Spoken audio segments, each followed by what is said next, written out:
This Jocks 94.5 podcast is brought to you by Millennium Satellite and Video. Log on to msbnow.com. TV excellence everywhere. That's Millennium. McElroy and Cubelic in the morning starts now.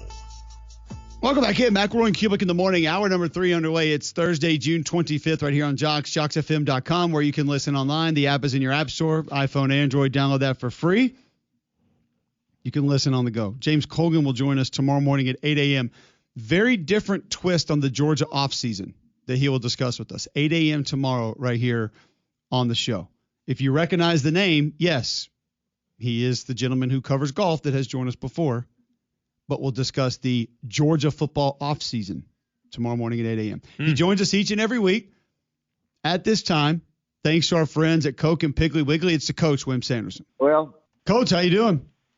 Okay, they must not have had lawyers when I was coaching. We had freshman teams, and we only had 3 years of. You only had 3 years of eligibility. You played 3 years. You played on the freshman team. If you were unhappy on the freshman team, for some other reason you felt like you were never going to play on the varsity, or you didn't have a good freshman season, you could put yourself in the transfer portal, which you didn't much. And if you put yourself in there, you could have to lay out the 1 year. So it was a little bit different there. So now the 5-and-5 rule, we have so many cotton picking rules. I don't know if y'all want to comment on that or not, because I want to ask you about practice in a minute. Any thoughts at all? Have y'all? I guess you brought that up. No, we've mentioned some of the changes that are coming. I think it's dangerous right now in football going into a season to remove practices because of how far behind certain aspects of football are, mainly blocking, tackling.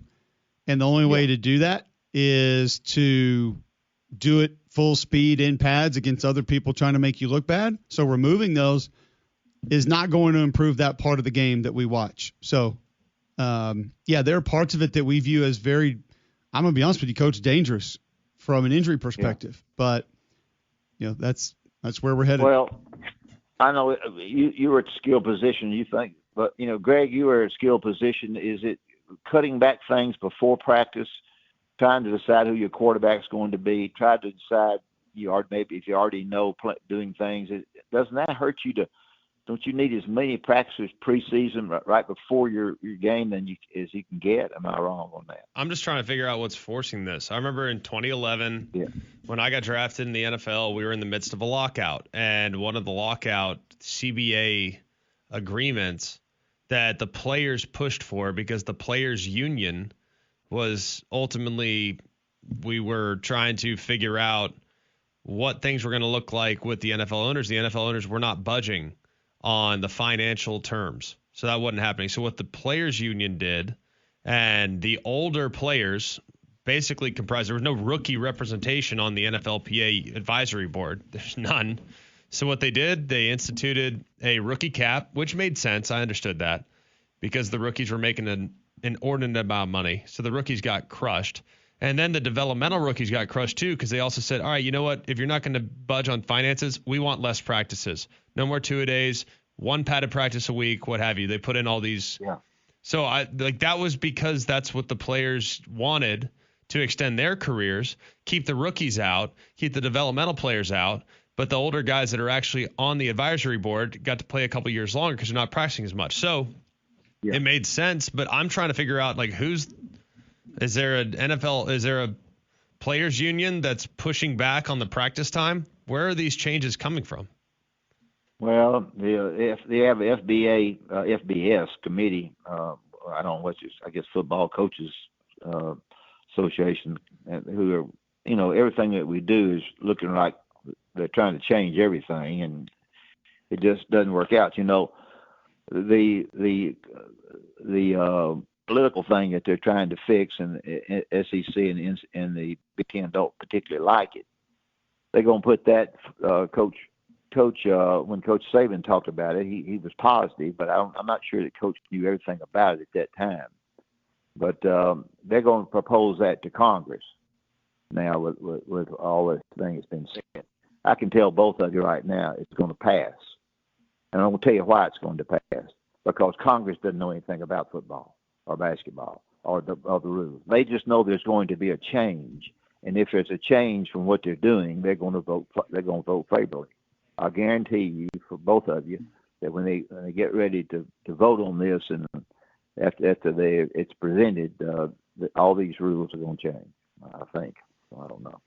Do you think the 5 for 5 with it starting upon enrollment or at the 19th birthday of the individual is the way to go about it? Well, I guess you've got to come up with some idea to keep people from coming in from every direction in the world, in football and basketball. I think it does clarify something.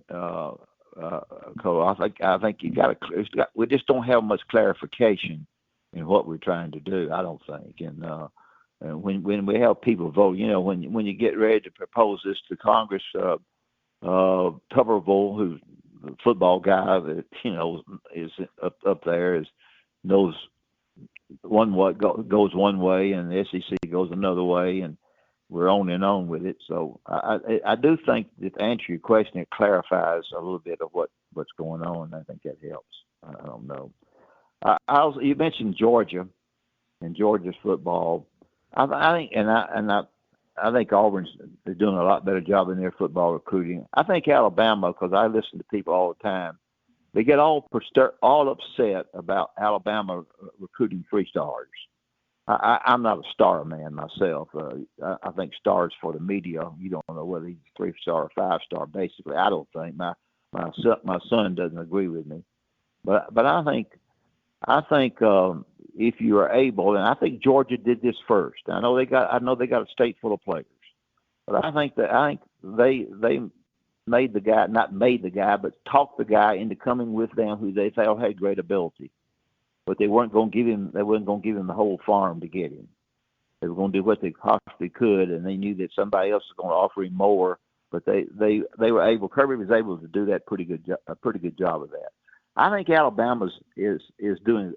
I think it's going to do a good job of that. I think the longer, and I want Greg and you both to mention this, and I'll get away on the show. But I think the longer you stay, if your assistant coaches come into your head coach, into your general manager, and say, we need to take this guy, and this guy visits your campus, and he's an offensive player, and he talks to the defensive people. I mean, everybody gets a feel for him. And you feel like he's got a chance to be good, not quite ready now, but you keep him and you make him better. We don't make people better players. We help them get better. I don't make a guy shoot 3-point shots better. Unless I ask him to maybe raise his elbow or something. He works because he shoots 3-point shots better because he works at it. But I think the way Alabama is doing it, and it may fall on their face, but I think recruiting guys who they think can play. I want your comments on this. And staying with offensive line, staying with defensive linemen. If they're good, then you change the coach, which they've done, or you change 2 or 3 of the offensive line, but get rid of the ones who can play. Comments on that for our listeners. Well, I think that when you look at the retention level of the guys that have been recruited by and brought in by Kalen DeBoer, it's actually really good. And as Greg has pointed out on the show before, this signing class will not be massive because of that, because of some of that retention. Having guys in your program that develop your way for your system, within your system, is extremely valuable and rare this day and age. I think what you discussed earlier of getting guys you believe can play and getting guys you know can play, that's just basically the portal in high school right now. You use the portal to get guys that you know can do something. You get high school guys that you think can do something. It's just what it is. So you still have to have that balance, but I would be happiest about the retention of the players that Kalen DeBoer and his staff have recruited themselves than maybe anything else if I was an Alabama fan right now. They've recruited in the last 2 recruiting classes 48 guys. Both of the last 2 recruiting classes finished in the top 3. Of those 48 guys, 47 are still on the roster. Yeah. I'd say that's pretty sweet. Yeah, I think it is sporty, and I think well, they're getting this guy. He's not as good as this other guy, but I think you work hard with a guy who wants to work, and then you turn around with your assistant coach. He brings in somebody, and he falls on his face. He's not very good off the field, and he's not as good on the field as you thought, and things are not going good for him. And you suggest to him that he goes 88 and out the gate. But if you have a better shot of thinking, and if it doesn't work, guess what? You lose your job. But I think that's a good way. I think he's always done it that way. I kind of studied him a little bit with things like that prior to coming to Alabama. So, and I think Auburn is getting a lot of linemen, 4 stars, if you want to call them stars. I don't know if they are or not, but they're getting some good players as well. So that's about all I got for y'all today. What did you think of the NBA draft? I thought it was okay. It was good. I don't know a lot of those guys like I used to. When I had all my guys drafted, I was right there every second watching everything and up there sometimes. Have you heard of an Exhibit 10 contract? No. Neither had we. It's Not okay. Sure. No. It's basically a preferred walk-on, Coach.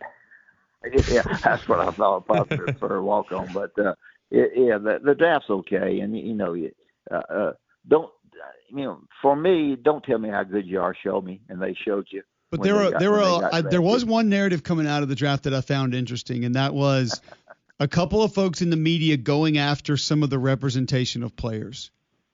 Do you feel like that's fair? Of guys that maybe people that observe college basketball felt like representation pushed them into the draft, and then they ended up not going in the first round, not going near as high as they thought, and maybe would be making more money playing college basketball this year than they would in the NBA, where they're going to be. Well, it's not any doubt that college basketball is in competition with professional basketball right now. You're making just as much or more in some cases, and that's very, very interesting and very different for a guy like me who's 100 years old and didn't see that. So it's quite different, and makes you want to stay. The 5-on-5 rule is a junior college guy can go to a junior, which may hurt high school kids. A junior college kid can go and play good junior college basketball and have 3 years of eligibility, where he just been having 2. When I went to the junior college I used to go to the junior colleges occasionally to get somebody to fill a gap for us when I was either assistant coach or head coach at Alabama, kind of a gap filler. For the junior college guy, he can be more the gap filler. He can be a guy who can play 3 years. So whatever you do, you're gonna have a lawsuit. It just is. We're sitting here talking about 1,000 different things in an argument about whether 16 or 24 are going to play in the playoff, and we don't know that. So it's all stirred up. I don't have the answer to it, and you guys. Great football guys. I enjoy trying to ask you decent football questions because I get some great answers from you. So anyway, that's it. That's all I know. We always appreciate the time. We know each and every week you're brought to us by our friends at Coke and Piggly Wiggly. Well, Coke and Piggly Wiggly, I'm going to be having lunch today with the Piggly Wiggly people in Birmingham. They're nice guys, Stanley and Andy and all of them. And Coke is a great product as well. They have been big supporters of Alabama basketball when I was there. Did my first radio show after advertised by Coke. So anyway, Coke and Piggly Wiggly bring me on. I appreciate you guys having me on. I'll talk to you next week. Sounds good, Coach. Thank you. All right, that's the coach, Wimp Sanderson. He joins us each and every week thanks to Coke and Piggly Wiggly. He's on the Higginbotham hotline. Andrew Ivins coming up in 15 minutes, talk recruiting. But John Saber asked us an interesting question before the show that I want to ask you. We'll share it next on Jocks. Go inside Jocks 94.5 on Jocks TV. Morning Jocks, Mac and Cube, and 3-Man Front video simulcasts are presented by Bill Smith Buick GMC and Game Day Men's Health. Watch on the Jocks mobile app and YouTube by searching Jocks 94.5 TV. All right, quick off-topic question here that was asked by John Saber before the show that I will try to get an answer from other folks on. I don't know why John Saber had this question. I'm almost more interested in that than the actual question. But it was, what is your favorite card game to play with other people? And I believe that this will be very different based on where folks are in life. So I will ask you first, John, where did the question come from? What is its origin? And why do you feel like an answer from other people is important? It stemmed from I was shopping the other day and saw this card game, and it was $5. I'm like, oh, okay. It was a new version, and I thought, oh, well, let me see how much it is. And other places it was like 10 or 12. I'm like, oh, if it's $5, I'm gonna go and snag it. I got it because for Mother's Day, for my girlfriend's mom, we played Uno. Like, it was around the house, and one of the things she wanted to get together and play some games. So everyone brought some, and so we brought Uno. And honestly, I was curious how culturally, how other people played it, because I only knew of one way. Yeah. Is that an accusation? No, I only knew of one way via New Orleans. That's how we played it. Like the whole rule where. Let me ask you something real quick. Okay. Do you know what stacks are? Stacks it's okay. I didn't either. In But stacks in Uno, my or kids, stacks like in. first off, Uno, you have too many versions. It's ridiculous. Well, you're not gonna like My kids have a literal whatever the anything goes wild card is.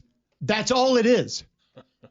All wilds? I told my daughter the other day, I said, you realize who goes first wins the game. Wild, repeat, go backwards, skip a turn. What? You win. It's never anyone else's turn. Well, that's kids today. Seems like a good deal. Everyone gets a trophy. Everyone It's a wins. great deal if you get first draw and you go first. I was like, guys, I'm telling my 6-year-old he wants to play. It's not fun. This is ridiculous. See, the version I bought and the genesis of all this was I bought the other version. It's called the No Mercy. All ones? No Mercy. There's a draw 10. There's a reverse +4. There's a draw 6. It's like I'm down with that. My kids would probably lose their minds at that one. Yeah, so we getting ruthless out here because her family played with if you can't draw a card, or if you can't play a card, you draw one and your turn's over.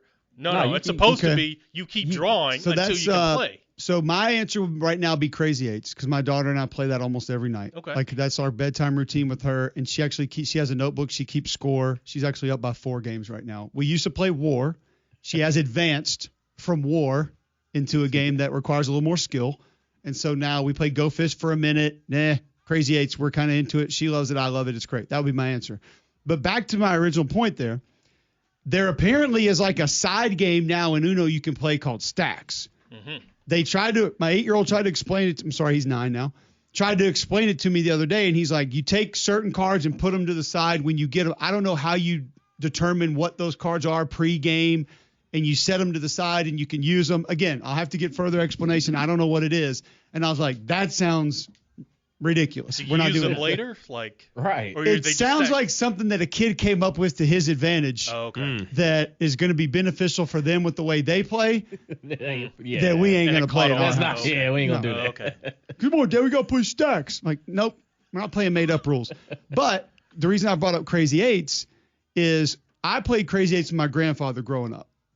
Actually, both. My mom's parents played a lot of cards, and my grandfather on my dad's side, we played Crazy Eights all the time. That was his favorite game, and he and I played, and he used to dominate me. When you had to draw, you just went till you played. Yeah. The new rules are now you draw Correct. 3 cards. Yeah, that's And I try to tell him exactly. I try to tell my daughter, like, y'all know how easy y'all got it? Like, I used to walk to school barefoot in the snow. Yeah. 3 cards? I can recall drawing the whole deck. Like, having to shuffle the cards again and take them out. Yep. Because I had so many, like, as your age, unable to hold the cards. I couldn't fan them out. I had so many cards. That's how we ended up playing Stacks, is because our little hands couldn't hold it. You had to put your other deck to the side because, like, all right, hold on. Oh, we I have don't the full enough. fan thing for the small kids now that they can hold, and you Oh, put wow. the cards in them. Oh, my Wow. God. Kids It's the only way today. for the little Soft. kids to play. They can't hold the cards. Kids Soft. today. Oh, Yeah, my God. they are. They are. Innovative. So, Greg, your favorite card game? So yours is Uno. Yeah. Mine's Crazy Eights. Favorite card game to play with others? Spades. Attaboy. I'm not sure it's close. Attaboy. You know ball. I'm actually not you're surprised yours is not like Baccarat or some like fancy game. Mahjong doesn't count. I mean, Those are it- We tiles. play grown-up games. Mahjong is Spades. tiles. That's different. Spades. It's not cards. Spades. Spades by What mine. is Baccarat? Is that tiles also? Isn't that a card game? I don't know. Kinda? So I think James Bond's the only person on earth that Yeah, actually it's plays it. some seen it. casino game. Honestly, it's the best one. You have the best advantage over the house on that one. Really? Well, my That's best is false. If you can find Caribbean stud, most casinos don't have it anymore. Well, yeah. That gives you It's all going, better yeah. advantages to win, specifically when you know the people sitting at your table. Okay, well, that And they're willing to cheat with you. Love that. Okay, well, May or may not have had multiple nights of solid winnings when pulling that ruse. Interesting. okay, All right. You well, will run into a guy every now and then, though, that is scared to cheat with you that will ruin it for everyone else. That has also happened. Damien? that's a bold Oh, it's move. spades. Okay. Spades. Look, I enjoy 10, spades too, Uno. but it's a 4-person game. Like it's It 4. is. Like that's it. Yeah. It's 4, Yeah, no but more, no less. That's all you do. You know what's funny though? Like we used to play spades with basically no bids and everything, and it was just super fun. It Oh, just, you it's a roll. blast. Like playing. absolutely, I yeah. almost prefer spades with no bidding. Yes. Or sandbags. Do you just keep going? Just keep keep going. going. Yeah, Just keep going. Like let's It's not roll. my fault. I won by a lot. Right. Yep. You got penalized. Don't blame me. Yeah. My beat. Did you guys ever play Boo-Ray coming up? Nah. Have a Blu-ray player now, but Boo-Ray, not Oh. Blu-ray. I've So, only heard they were like NBA players. the podcast that you're on with the lady. That's the Big Boo cast Then what are we with talking- Sophie and Melanie. No, that's not it at all. I don't know, man. No, I've never- Boo-Ray. This is a.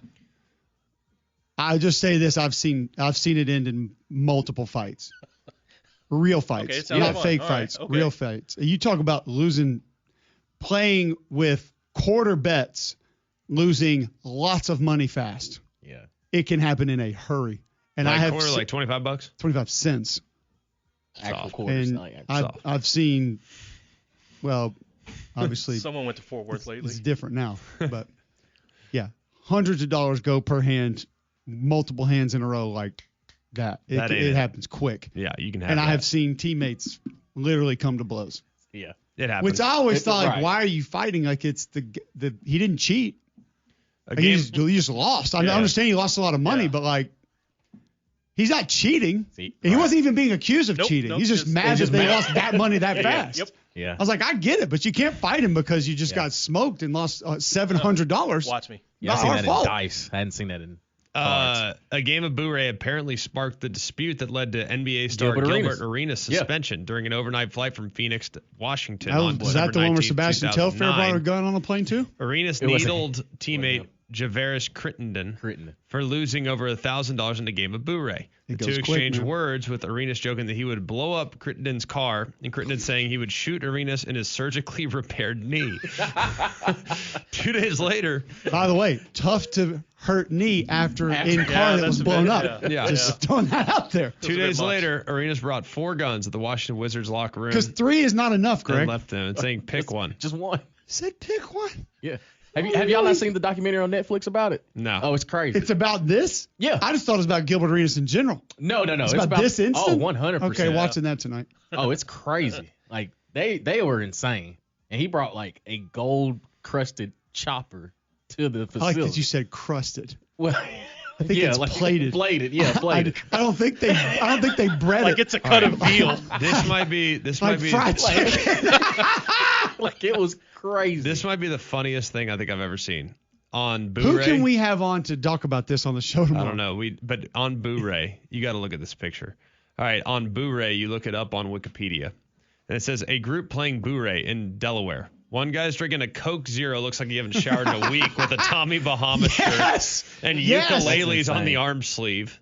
All right, one guy looks like he has the munchies over here Hold on on, the that's left. the dude that used to with- cover Auburn football right there. I don't know what's going on. He's literally It's Philip got Marshall in the an top right empty- corner. He has an empty bowl with a spoon in it, but the bowl's like china and it's like fancy. I don't even know like what it is. There's a Got a lady. spoon? Oh, is it with rose plated two- like my wife's buying on Instagram? There's a lady with 2 small Woodford Reserve bottles sitting right in front of This her. is One so- of them is what just is half that open can with of no, right there? with no mixer.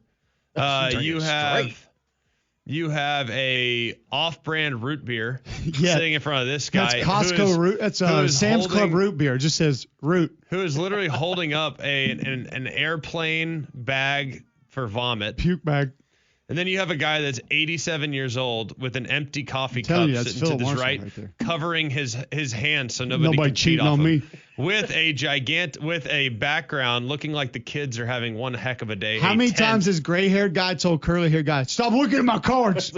A tent in the background with cushions on the bottom. Clearly, the kids in the back are playing Floor is Lava. Actually, I'm not sure. I think dude in the Tommy Bahama shirt might be where he sleeps right there. I'm not gonna lie. This might be the most interesting collection of people I've ever seen, and that's the picture they chose for Boo Ray. That's it. It got you in. Yeah, I am all the way in. Intriguing. Is this not fascinating, this picture? You got to look at this Wikipedia picture. There's a lot going on there. We got to tweet this out. There's a lot happening there. Okay. Wow. I just want to know, there's so many interesting things here. First of all, you have like 5 different generations. All right. The attire is all over the place. You have a guy with an empty bowl and a spoon. What was in that bowl? Was anything in that bowl? Maybe some cereal. Let's hope. His stacks are based on the look of the gentleman. I'm going to say grape nuts. Hope there's no lighter around because that's a different kind of party. And this is a very interesting picture. We're not going to get him off of that picture for the next. This is a Mike's Hard Lemonade in the back left. Like I said, with Woodford Reserve in the building. He's done. He's going to be on that picture for the rest of the show. I'm just noticing different things all the time. There's also one empty beer bottle top. Just the top. Bottle top. Yep, just sitting there by itself. How do you know it's not like a bottle of Coke or Sprite? It's literally, there's a Coke Zero sitting to the guy's right, and then in front of him is a beer bottle top. It's like he ran out of chips, so we put that in the middle. Probably. I'm good for it. It's all I got. They're quite literally gambling for shoestrings and bottle caps. So good. All right, Andrew Ivins talks recruiting next on Jocks. The capital of the sports talk nation. This is Jocks 94.5 and JocksFM.com. Birmingham. All right, before we get to Andrew Ivins on the Higginbotham hotline, what is Phase 10? Does anyone know this? Oh, yeah. That's probably my second favorite game. Is it with a regular deck of cards? No, it's a. Oh, so it's like you go get it. Yeah. Like Uno, essentially. You have to have its cards. Have it's those set. cards. Yes. Okay. Yeah. So it's a different game. Okay. Yeah, it's a rummy style game. It's something you could be playing with your kids. You got to win each hand. You got to do a certain thing. Sometimes it's get all the cards of the same color. Sometimes it's you got to get a run of 7 or 3 of a kind or 4 of a kind. Yeah. Have you ever played Rummy Royal? No. Now you have to have a board for it. It is awesome. Rummy Royale. My mom's family played it all the time. Every holiday, we would all, because you can play with a ton of people. Yeah. But it is a gambling game. And again, the higher the increment, it goes quick. So we played with pennies back in the day. Didn't matter. You got to go in, and you go in a bunch of different spots each game, and you can raise. And it's a lot. Yeah, so it goes fast. All right, let's move on from that. Talk some recruiting with Andrew Ivins joining us on the Higginbotham hotline. Andrew, a couple receivers that Alex Golesh added to his recruiting class recently. I would love to get your sort of 1,000-foot view of the entire class. And because that position is going to be so important for him, maybe what he's added at wide receiver recently.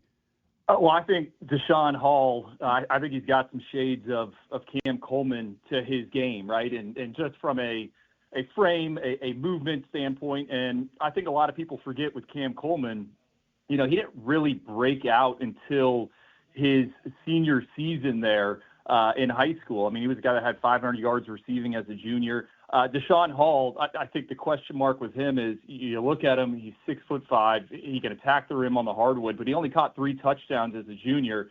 So I think he's a guy that, is going to need some time in the hopper, and he's going to have a chance to really evolve in that offense. And if you go back to what Alex Golesh did at USF, I mean, he loves these big guys on the outside that can get vertical, and I certainly think that is Deshaun Hall. And then they were also pairing him with, I think, kind of the perfect complement in Cedric Simmons. We're out here at the opening finals at Nike's World Headquarters.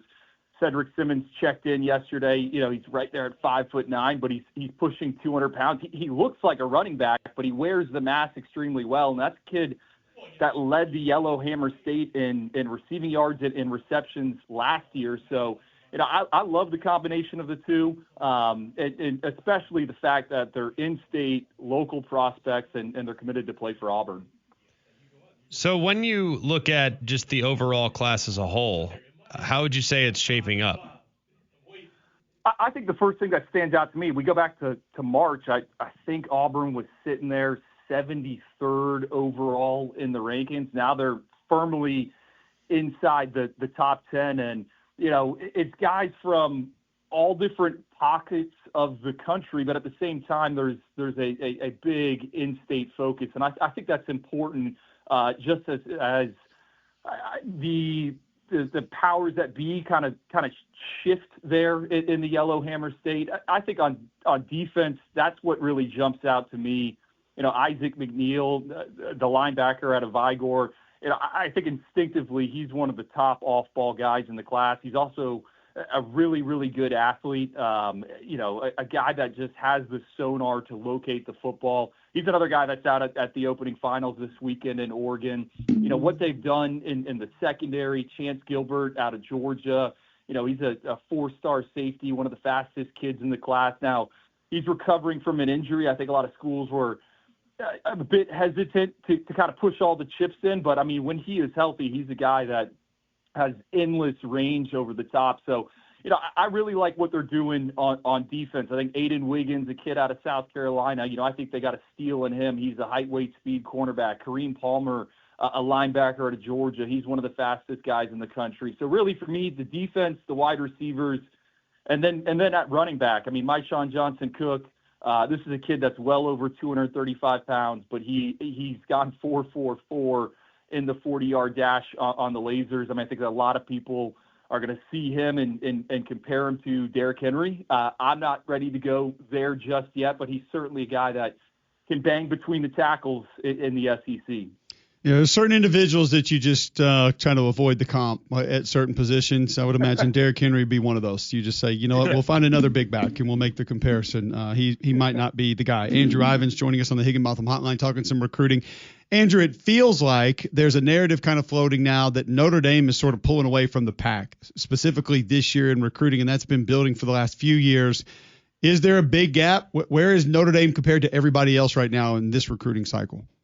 Well, I think every year, kind of one of the themes of this cycle is, all right, can Notre Dame challenge for the number one ranked recruiting class? They haven't done that in the modern internet era of recruiting. And, I think that if Marcus Freeman's eventually going to figure out a way to get it done, and last year, I think they finished number 3 in the rankings. We have them right now ranked number 3. And to me, I think Notre Dame is getting that different caliber of athlete, right, than that maybe they hadn't got in the past. And I think Marcus Freeman and his front office, his coaches, they deserve a ton of credit for, identifying the individuals that, number one, fit Notre Dame, and then number two, have all the traits, have the upside.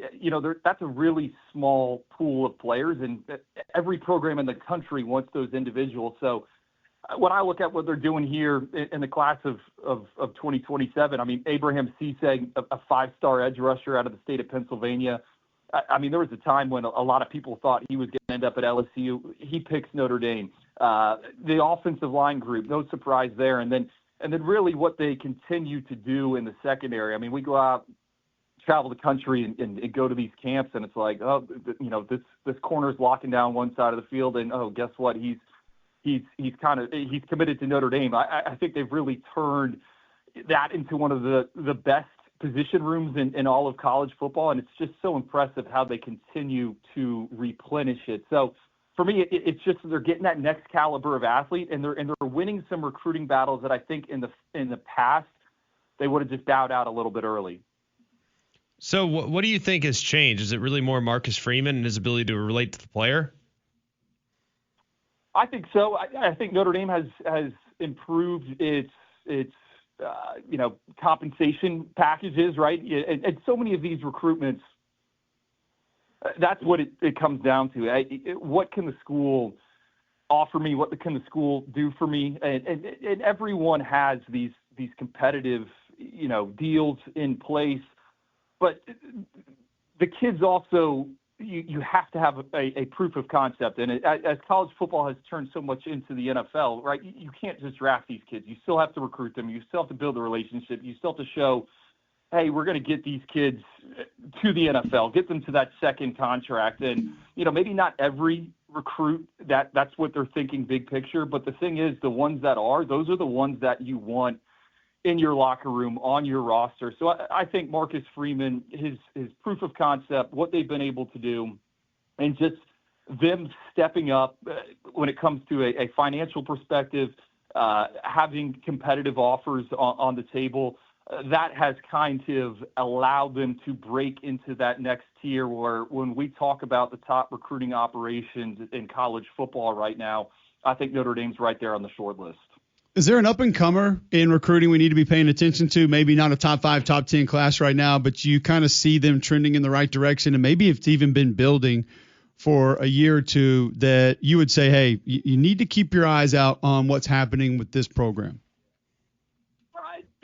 I think it's kind of a bit of a layup because they finished with the nation's number 1 ranked recruiting class last cycle, but I'm buying as much stock as I can in USC with the new general manager there, Chad Bowden, just with anything that, who knows what's going to happen to Lincoln Riley after this upcoming season. But if there's a change at that storied program, I think whoever steps in is going to have a roster that is ready to go. Because I go back to last year in 2026, and it's a group where it's a foundational haul, right? They got difference makers, or I should say potential difference makers at key positions, right? You look at left tackle, okay, they got Kenye Pepe, our number 1 ranked tackle in the class. They get Luke Wayfall, our number 1 ranked edge rusher. Those guys are going to play and get their feet wet here in 2026. But really 27, 28 is when they're going to capitalize. I just think what they've been able to do, and it wasn't too long ago, USC was outside of the top 25 in the recruiting class rankings. And every take to me just makes a ton of sense. And then I was wondering, okay, what does it look like this recruiting cycle? Obviously, I think they have maxed out this budget. It's going to be a smaller group, but I kind of love this group. They got a 5-star pass rusher in Mekhi Brown. They got one of the nation's top 2A athletes in Ghost Falave Johnson, a local kid. Cornerbacks, wide receivers, they got all of it. So USC to me, in the Big Ten, they're a program I have my eye on. I think they've turned into the biggest thorn in Oregon's side. I mean, it wasn't too long ago, Oregon under Mario Cristobal, Dan Lanning, they got whoever they wanted on the West Coast. And now USC with this new recruiting department, with this new vision, they are hoarding the big bodies on the West Coast, and they're trying to. They've taken back L.A., and they're also going around the country and kind of plucking who they want. Is there a team that traditionally has not fared great on the recruiting trail that is all of a sudden recruiting at a really high level? Texas Tech. Yeah, outside of them, obviously, and we know what's driving that. I'll give you one that has kind of raised my eyebrows. What James Franklin is doing at Virginia Tech. Last year, he comes in, and I think it was 15 days between when he was hired and the end of the early signing period. He assembled Virginia Tech's highest ranked recruiting class ever in the 24/7 Sports era. Now you look up, they got a top 10 ranked recruiting class. They got an Elite 11 finalist quarterback in Peter Bork, who I think is probably the most polished signal caller in the country. They got a freak show tight end committed in Jordan Carhoff. It's a lot of what James Franklin was doing at Penn State in terms of getting guys with the NFL upside. He's doing that same thing there at Virginia Tech. They are another program where there's been an infusion of funds from the powers that be, the donors. So to me, as we talk about, again, the college football landscape changing, Miami's kind of king right now in the ACC. It used to be Clemson challenging Florida State as well. Virginia Tech, I'm really excited to see what that roster is going to look like a year from now, just because I think James Franklin's a guy that gets it in terms of a talent acquisition practice from not only the high school ranks, but the transfer portal as well. All right, last one I got for you. We've had some conversation about LSU today and earlier this week, Andrew, and the defensive linemen that are entering this program as freshmen have come up multiple times. How much production, how many snaps, how destructive do you think 1, 2, 3 of those true freshmen can be for Blake Baker's defense this year? Richard Anderson is the name that instantly comes to mind. And if you go back to when Lane was hired and he steps in, everyone was talking about Lamar Brown, and for good reason. I mean, we graded him out as an athlete because we thought he could be D-line 1 or IOL 1 in the class. He's a rare two-way kind of unicorn. But Richard Anderson, who was also a top 10 ranked prospect, for some reason he didn't get as much buzz, I think, nationally. And this is one of the largest and widest humans I've ever seen in a decade of doing this. I mean, 6'4", 360 pounds, and he just moves exceptionally well. He was there at Edna Carr in New Orleans, obviously a storied high school program. They faced off against American Heritage early on in the year. The game tape to cut up. I mean, this guy's 360 pounds. He's getting sideline to sideline. It was impressive. Now, he's one where the conditioning needs to improve, but you think about where they could potentially use him, a guy that has a chance to impact every snap. The reviews have been coming out of Baton Rouge have been great. I think having knowledge of Blake Baker's system dating back to his days at Miami, I mean, these are the guys that create that upfield push. So to me, I think Richard Anderson, I wouldn't be surprised if we look up in October and November, maybe the snap count's a little bit higher for him than it is Lamar Brown, but he can certainly play. And then, it's hard to call a guy that was a top 100 recruit a sleeper, but Deuce Gerald's out of Georgia, the Peach State's all-time leader in sacks, a little undersized, but man, he's just a spark plug. And this is a kid that also played some running back in one of Georgia's highest classification. It reminds me a lot of Jerzon Newton. I don't know if you guys remember him at Illinois, now with the Washington Commanders. He too's the guy that played running back extensively in high school. I think he's a guy that situationally they're going to find ways to get him involved. He's just so quick and dip underneath those individuals. And here's the thing, LSU needed an influx of talent up front, and I think all three of these guys are going to play. Great stuff. Andrew, thank you so much for the time. Appreciate you hopping on with us, giving us some insight. Enjoy the rest of your trip. We'll catch up soon. Appreciate it, guys. Thanks for having me on. Anytime. Andrew Ivins with 247 Sports, 24/7 Sports, 247 Sports. Joining us on the Higginbotham Hotline at Andrew_Ivins. Find his work at CBSSports.com as well. Does a great job covering recruiting. Some good insight there too. Auburn's class, goals, what he's doing. The Bama class, once again, another person to say, don't panic, calm down. It's going to be okay. And then maybe what some of these D tackles, defensive ends can do at LSU this upcoming season that are entering the program as true freshmen. Follow up on that. Finish up with the last segment of the show next right here on Jocks. Go inside Jocks 94.5 on Jocks TV. Morning Jocks, Mac and Cube, three-man front video simulcasts are presented by Bill Smith Buick GMC and Game Day Men's Health. Watch on the Jocks mobile app and YouTube by searching Jocks 94.5 TV. I want to get back to some of the card game responses that we're getting because we're getting one that I didn't know what Phase 10 was. Is that what it is? Phase 10? Yeah. I'm not going to try to say this because Greg makes fun of me when I mispronounce things. No, I don't make fun of you. I just chuckle. EUCHRE. Euchre? Bob? Yeah. Euchre. What is that? I don't know what it is. No one's heard of it? Andy Burcham and WDE War Eagle have responded, Euchre. I need to do the little Google pronunciation thing that she does. No, it's the person that walks you down the aisle at the weddings. This guy. Just don't have more of those than you do bridesmaids because you'll make people mad. Also, the guy that was really, really popular there in like the early 2000s with the song Let It Burn. Play it, John. Or Confessions. Hold on. What is that? Who is it? Oh, sure. Oh, sorry. Got it. Ursher. Euchre. Yeah. Like Bob. But his doesn't spell his name that way. All right. I guess now we have to go see what this is. Never even heard of it. Euchre game. Fast-paced, trick-taking card game typically played by 4 players in 2 partnerships. That's Usher for sure. Partners? Trick-taking card game played by 4 players in 2 partnerships. That could be taken way out of context. Yeah. No partners. I'm a lone wolf. So you play Uno War? Like, what do you play by yourself? Not playing. Gotcha. No teammate. By the way, I went down a wormhole the other day Oh, boy. and watched all of the Dave Chappelle, Rick James skits in a row. And How do part of you me have was like, time I for really want that? to show my kids this, but I can't show my Wait, kids it's this. I just want to Got know how to you wait a have little time bit. for that.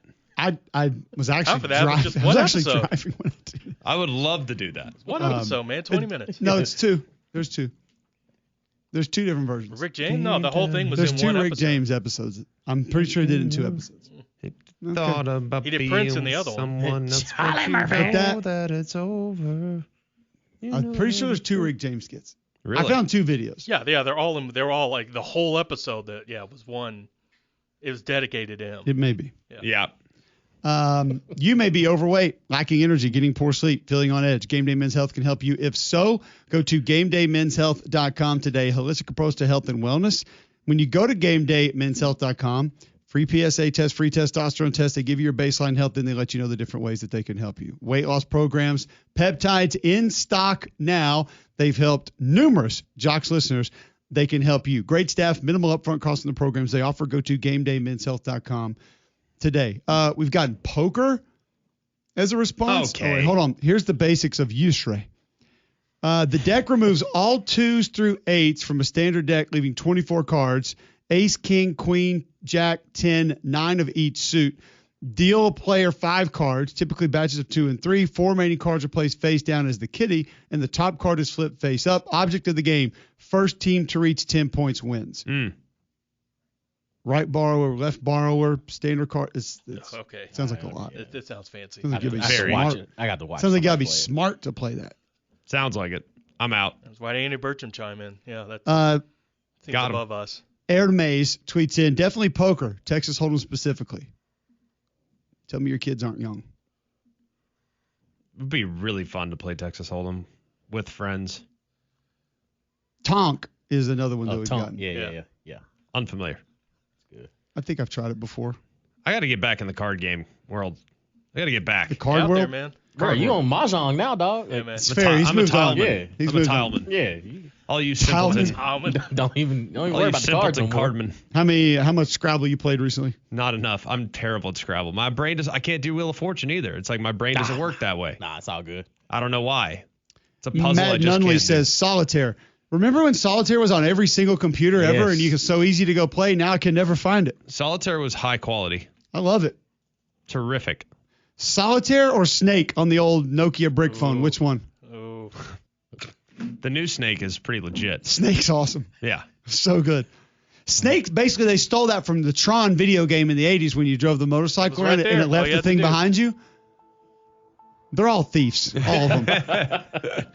All right, we're back tomorrow. 3-man front coming at you next. This is McElroy and Cubelic in the morning. One Night with Steiny.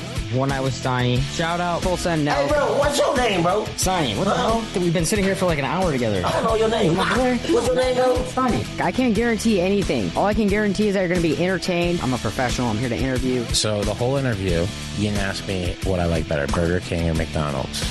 All right, and we are going to wrap up on that note. Thank you, Steve, so much. That was amazing. Burger King. One Night with Steiny. One Night with Steiny, baby. Let's go. One Night with Steiny. Follow and listen on your favorite platform.